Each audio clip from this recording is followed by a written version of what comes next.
Kieffer Moore is someone that I think I wrote in a piece around strikers a week or so ago that Ipswich are interested in him, have been for a little while, but I think there's been a feeling inside the club that half the Championship, if not more, will be interested in him as well.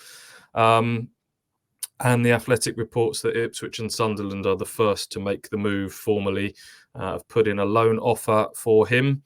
And that has been knocked back by Bournemouth because the terms are deemed unacceptable. So whether that is the percentage of wage that they've deemed unacceptable, whether they want more of a loan fee, that part is not clear. But it's obvious that he's going to be leaving Bournemouth. I think the managers talked about him not standing in his way. He's only made 7 appearances off the bench in the Premier League this season.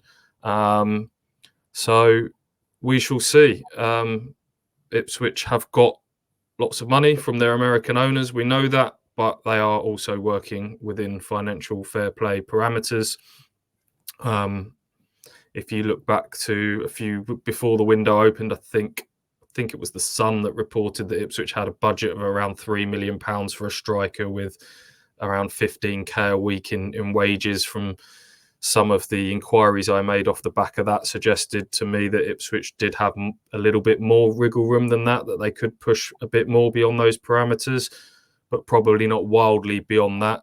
And also, you've then got to think about sort of the harmony of the squad and players talk. And if suddenly Kieffer Moore came in on, he's reportedly on 40 grand a week at Bournemouth. We don't know how correct those figures are, but say Ipswich picked up half of that, more than half of that, then if that's beyond what everyone else is on, maybe players would be okay with it if they thought he was the man that came in and made the difference and got them over the line and ultimately got them all 50% pay rises, then that's all fine. But you do have to think about sort of it's not just go and spend the money town. There are things to consider. There's FFP, there's the harmony of the squad, there's the wage structure, there's all that sort of thing. And if ultimately someone like Leeds come to the table on him, then that's then going to become difficult, I would imagine, for Ipswich Town to compete as well. So, that's always felt like one that could go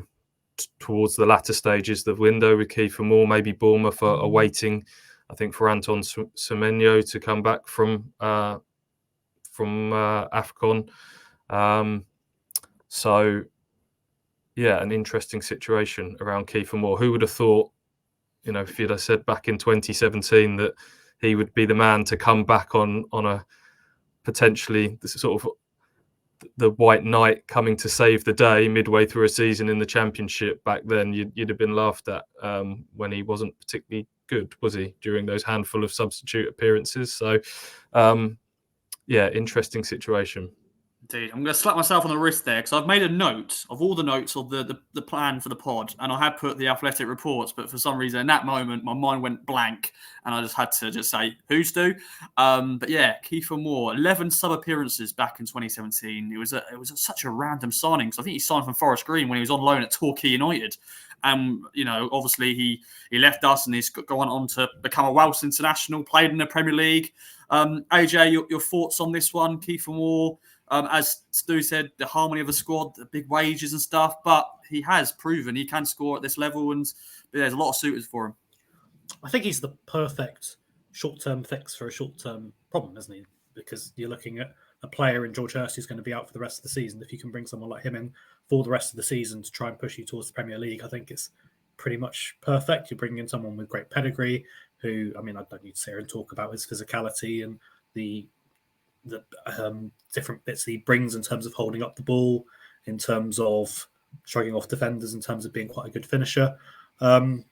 He ticks all the boxes that you need and probably also comes in, as I said, with a bit more experience in that side. So you look at, and it's been mentioned online, if you had a front four of Burns, Chaplin, Broadhead and Kieffer Moore, also 3 of those being Welsh internationals, weird thought. I think, wow, that would be quite a strong one to go into the rest of the season. That would be fantastic. It's also one where, as Stu said, you can't probably go and kind of break the bank to go and bring it in. It has to be the right structure for the loan deal. You don't want to totally go and whack everything because there's still little bits that Town will probably want to go and do.